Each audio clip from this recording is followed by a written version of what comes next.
प्यारे बच्चों सत श्री अकाल, तुहाडा सब का अज की क्लास के स्वागत है।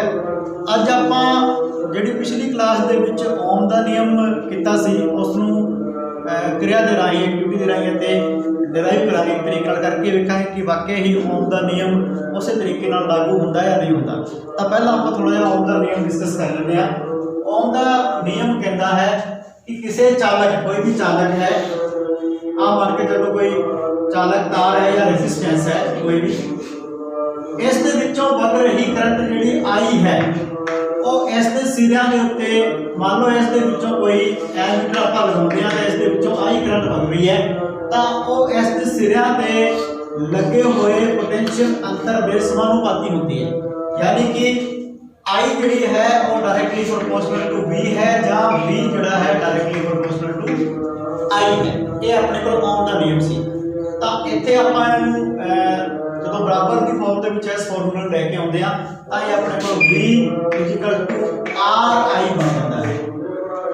ਤਾਂ ਆਪਾਂ ਇਸ ਕਿਰਿਆ ਦੇ ਰਾਹੀਂ ਇਹ ਇੱਥੇ ਸਥਾਪਿਤ ਕਰਾਂਗੇ, ਡਰਾਈਵ ਕਰਾਂਗੇ, ਪ੍ਰੂਵ ਕਰਾਂਗੇ ਕਿ R ਦਾ मान ਜਿਹੜਾ ਹੈ ਉਹ ਫਿਕਸ ਰਹਿੰਦਾ ਹੈ ਜਾਂ ਨਹੀਂ ਰਹਿੰਦਾ, क्योंकि R ਆਪਾਂ ਇੱਕ कांस्टेंट लगाया है।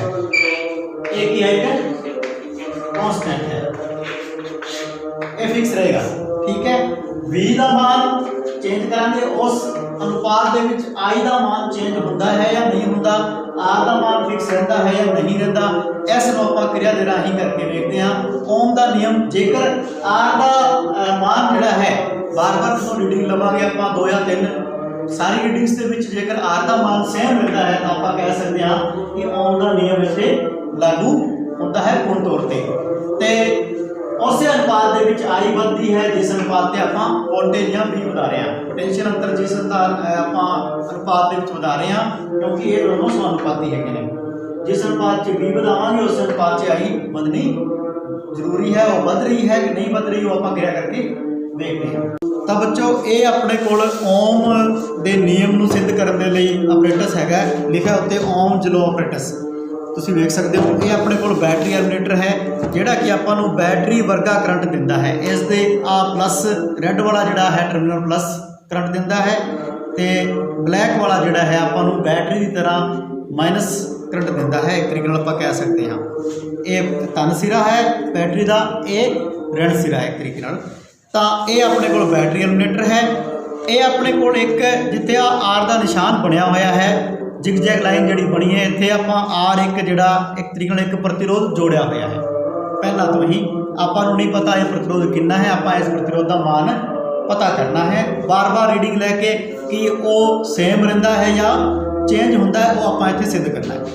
ये अपने को एक वोल्टमीटर इस दे विच लग्या होया है जिस दे विच V लिखा है, तो ये एक एमीटर लग्या होया है जी जिहड़ा कि छोटा M ते A लिखा है, यानी कि मिली एंपीयर दे विच इहनूं मापता है। तो आप इसकी रीडिंग लेने। रीडिंग लैण दे लई आ इत्थे 2 सिरे लगे हुए हैं जिन्हां दे नाल आपां बैटरी के धन सिरे नूं ते ऋण सिरे नूं जोड़ना है। तो इसकी रीडिंग लैनी है बार बार आपां। तो आप इस तरीके नाल इहनूं धन सिरे दे नाल अते बैटरी के ऋण सिरे नूं इस ऑपरेटस के ऋण सिरे दे नाल इस तरीके नाल जोड़ देना है। कनैक्शन जिहड़े बिल्कुल टाइट होने चाहिए, अदरवाइज जिहड़ी रीडिंग आपां नूं सही नहीं दिखाई देगी। तो इस दे विच बच्चों आ जिहड़ा वोल्टमीटर अपना है इसकी जीरो त्रुटि हैगी। जीरो त्रुटि की होंदी है, सारे उपकरण जिहड़े सही तरीके नाल काम नहीं करते, कईयां दे डायल खराब होंदे है, सुई थोड़ी बहुत खराब होंदी है, तो वो की करते पहला ही कुछ रीडिंग दे रहे होंदे। जिवें आपां घर दे विच नरमा तोलते आम तौर पर, तो नरमा तोलण वाला कंडा जिहड़ा हुंदा है उसकी सूई 2 या 3 किलो तो पहला ही पहुंची होंदी है, भावें उत्ते कोई पार लटकाया है या नहीं। तो वो होंदी की हैगी जीरो त्रुटि बोलते हैं कि जिन्ना टोटल भार आएगा, मान लो 50 किलो भार तुसीं तोल रहे हो, जे पहला सूई होंदी 3 किलो ते या 4 किलो ते है, तो जे बाद च भार तोलते समय 50 किलो दिखाता है तो एक्चुअल दे विच कितना होंदा वो 46 किलो ही होंदा है, चारों दे विचों माइनस करना होंदा है। इस तरीके नाल आपां इत्थे वोल्टमीटर अते एमीटर की अलग अलग रीडिंग लवांगे तो उन्होंने इस तरीके जिवें फॉर्मूला मैं तुहानूं दस्सिया सी V/I = R करके R का मान आप कढ़ना है। तो आप इसकी रीडिंग लेंदे हां। इस नूं आयन दे ओम्स लॉ दा जिहड़ा है ऑन ऑफ दा इत्थे स्विच है, जिस नूं आपां सर्किट दे विच भी स्विच दे नाल दर्शाउंदे आ, ब्रैकेट दा निशान दे के इस तरीके नाल, वो ये स्विच हैगा। जदों आपां इहनूं ऑन करांगे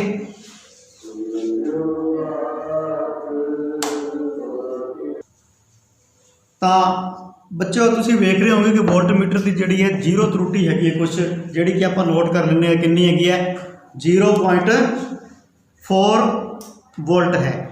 ठीक है, आ देखो ये पहला जो ऑफ की स्थिति में हैगा उदों ही 0.4 की रीडिंग पहला ही दे रहा है, तो ये जोड़ा है इसका रीडिंग जी डायल तो थले आ रही है। इसलिए आप सैकेंड और थर्ड जी रीडिंग होगी उन्होंने कंपैरिजन करांगे, आर का मान वेखांगे कि दोनों परिस्थितियों के सेम रहिंदा है या नहीं रहिंदा।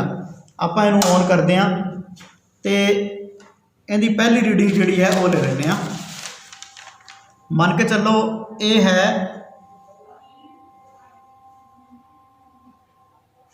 1.5 वोल्ट के उत्ते, यानी कि V = अपने को कितना है 1.5, तो माइनस करना आप 0.4 जी जीरो त्रुटि हैगी है, ये आ गई पहली रीडिंग 1.1।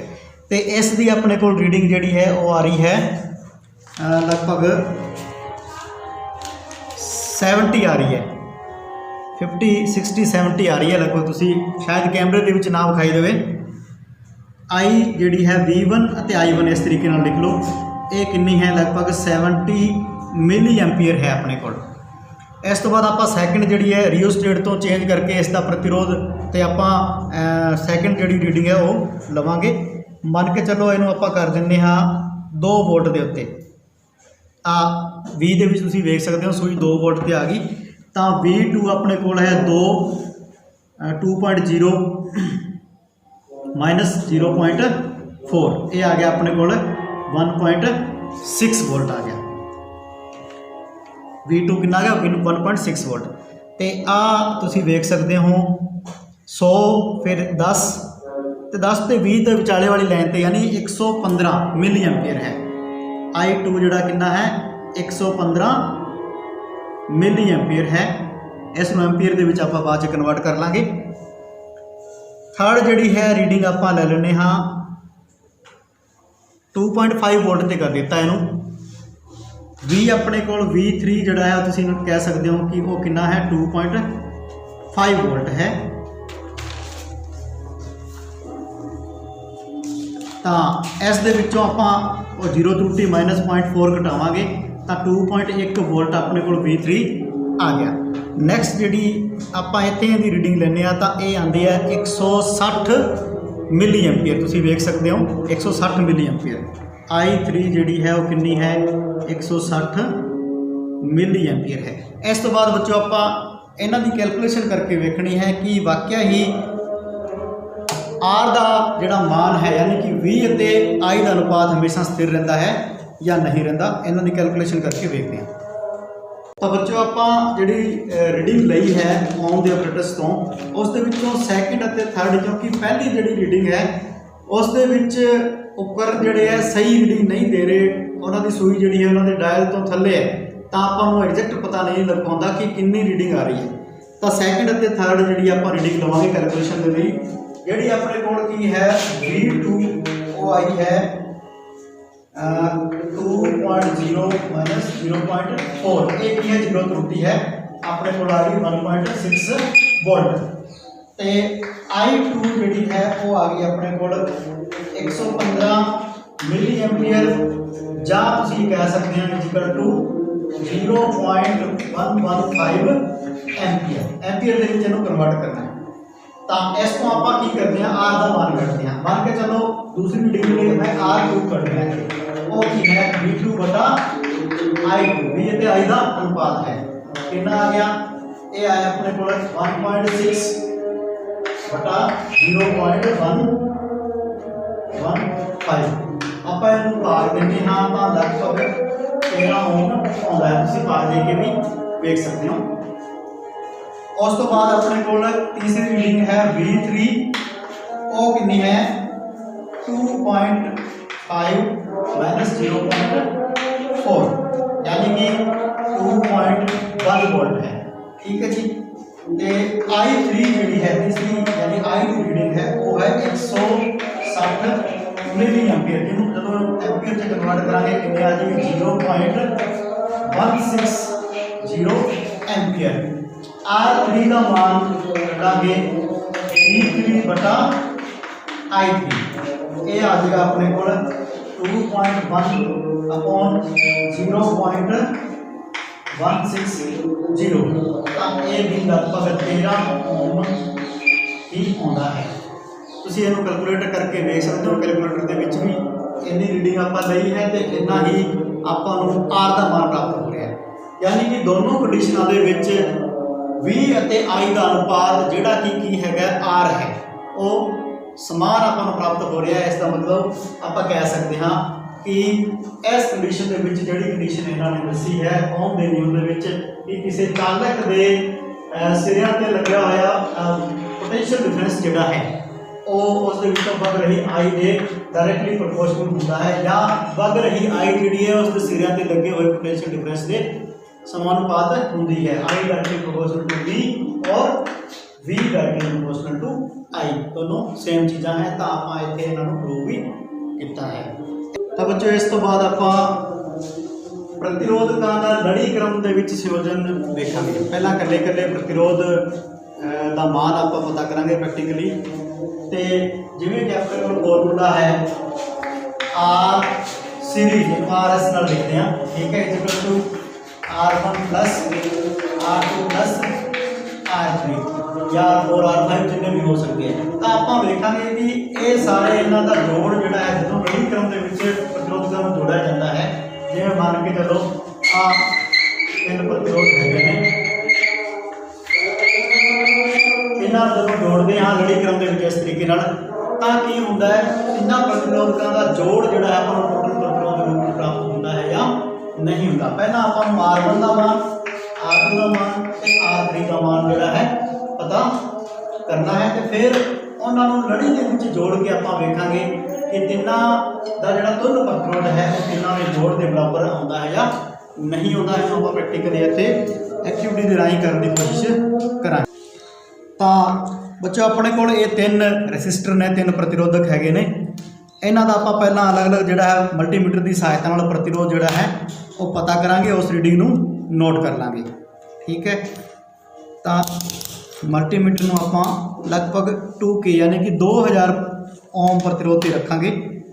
तो हरेक प्रतिरोधक का अलग अलग मान जोड़ा है आपां पता करांगे। ये लगभग 218 लगभग 218 या 19 217 18 19 इन्ना आ रहा, इन्ना ही आ रहा सी। दोबारा वेख लें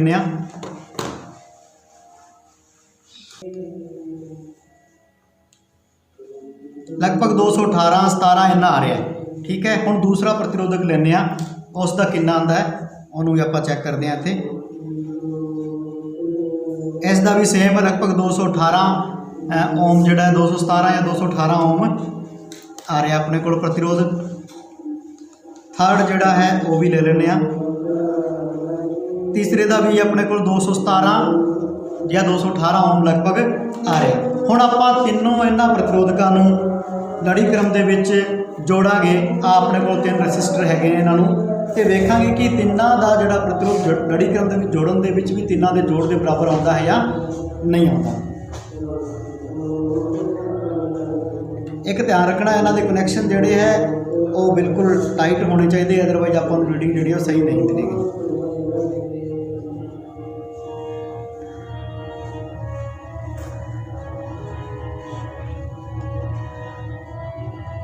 तो इस तरीके आप तिनों जोड़ के एक लड़ी बना लें। 1 2 3 जोड़े R1 R2 R3 तीनों आप लड़ी के जोड़ ले है। तो हुण वेखते हैं कि तिन्ना की कुल जी रीडिंग है वो कितनी आती है। अपने को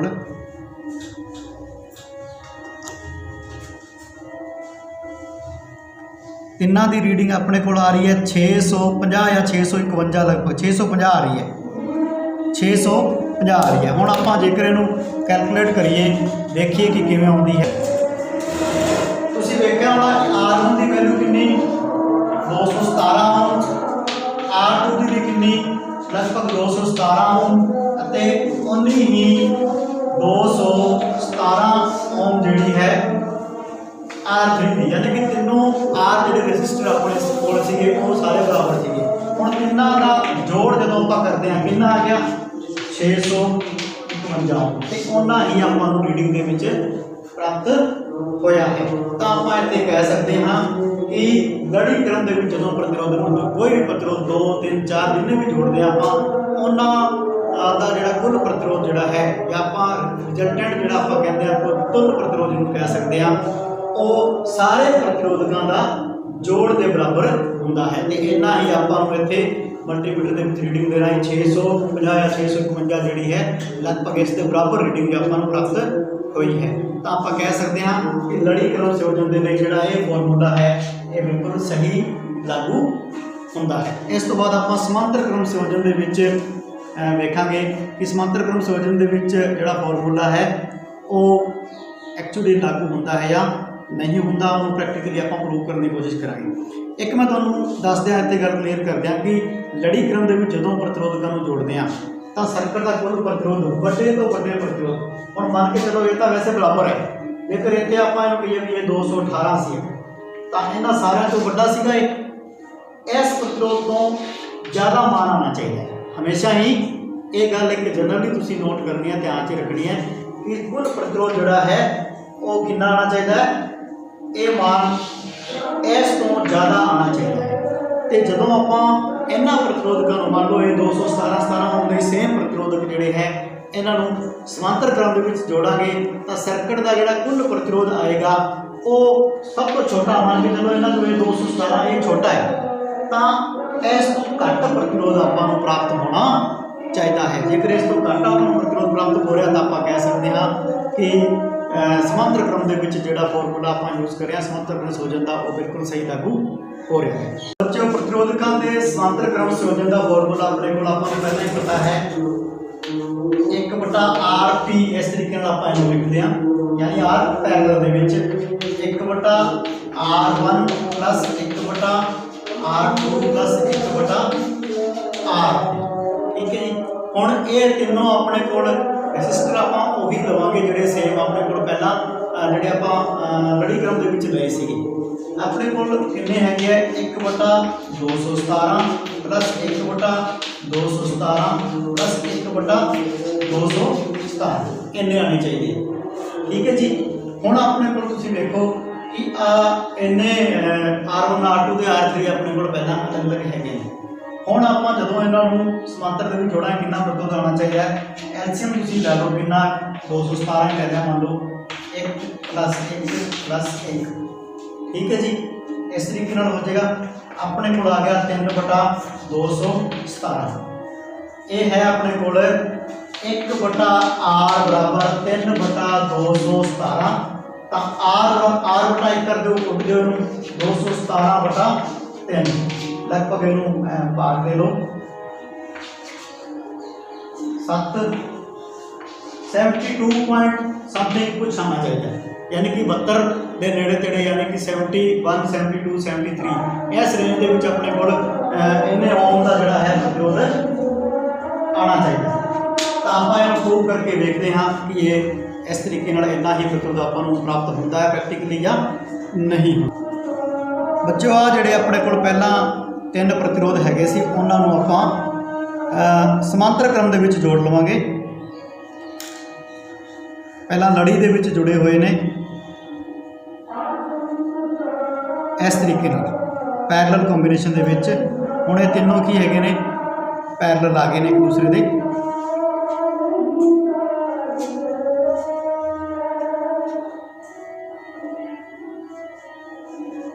थोड़ा ध्यान रखना कि तार थोड़ी थोड़ी जदों ये पैरेलल होण तां थोड़ी जी दूर रहनी चाहिए, तार एक दूसरे नाल टच नहीं करनी चाहिए, नहीं तो शॉर्ट सर्किट के कारण आपां सही रीडिंग जिहड़ी वो प्राप्त नहीं होएगी जिहड़ी आपां प्राप्त करना चाहुंदे हां।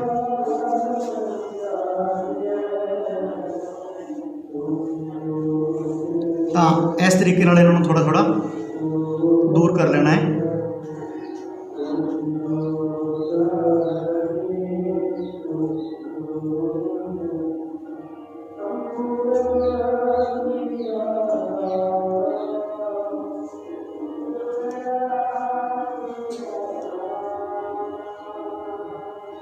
ਇਹ ਆਪਣੇ ਕੋਲ ਇੱਕ ਤਰੀਕੇ ਨਾਲ ਸਮਾਂਤਰ ਕ੍ਰਮ ਦੇ ਵਿੱਚ 3 ਪ੍ਰਤਿਰੋਧਕ ਹੈਗੇ ਨੇ।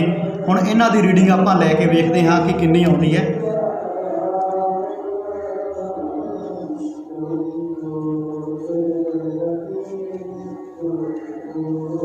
ਆ ਵੇਖ ਲਓ ਤੁਸੀਂ 72 ਬਿਲकुल बराबर आ रही है। कितनी आ रही है?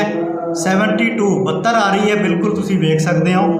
तो आपां फॉर्मूले के राही बोर्ड के उत्ते भी बिल्कुल 72 जी इहदी रीडिंग कड्डी है। आपां वेख्या कि प्रैक्टिकली इत्थे थ्योरेटिकली भी आपां नूं बिल्कुल बराबर जी है जिन्ने भी रेजिस्टेंस है जे जदों आपां इन्हां नूं समांतर क्रम में जोड़ते हाँ तो जिन्ने फॉर्मूले के राही लगभग 72 पॉइंट समथिंग है, इत्थे भी लगभग आपां नूं 72 ओम इन्हां दा प्रतिरोध जिहड़ा प्राप्त हो रहा है। तो आप कह सकते हैं कि ये फॉर्मूला जोड़ा है जिस तरीके आप 1/r is equal to 1/r1 plus 1/r2 plus 1/r3 या सो जो भी अगे जिन्हें भी जोड़ते हैं तो उन्होंने रिजल्टेंट जोड़ा प्रतिरोध मिलता है उस समांतर क्रम के जो प्रतिरोधकों को जोड़ते हाँ प्रैक्टिकली आप उसके बराबर आप प्राप्त होता है। तो आप इस तरीके इस फॉर्मूले को भी प्रैक्टिकली प्रूव किया है। तो उम्मीद करदा कि अज की क्लास के ओम का नियम, प्रतिरोधकों का लड़ी क्रम और समांतर क्रम संयोजन जोड़ा समझाया गया तुहानूं चंगी तरीके समझाया गया होगा। इस तो संबंधित जोड़ा अगला भाग है इस चैप्टर को संबंधित वो आप अगली क्लास के करांगे। तद तक लिए धन्यवाद।